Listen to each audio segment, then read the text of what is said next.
When tropical rainforests are logged, the common solution is to replant them with seedlings.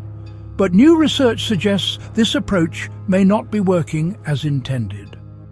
Scientists from the University of Exeter, ETH Zürich, the Smithsonian Tropical Research Institute and the UK Centre for Ecology and Hydrology tracked more than 5,000 seedlings over 18 months in the rainforests of Borneo. They compared seedling survival in pristine natural forests with areas that had been logged 3 decades ago, including both naturally recovering sites and actively restored locations where trees were planted.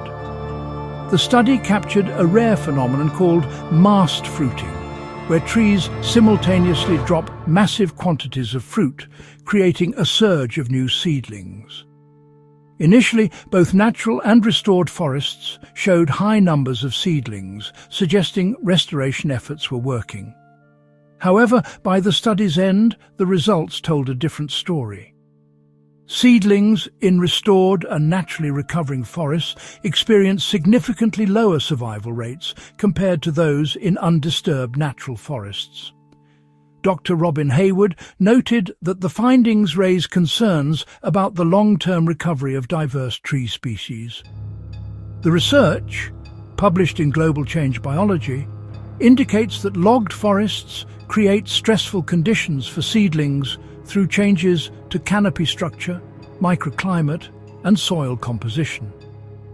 Current restoration methods appear insufficient to eliminate this stress.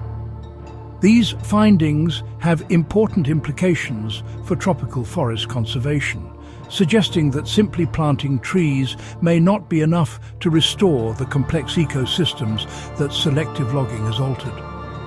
For more on this story, find a link to the full article on Earth.com in the description.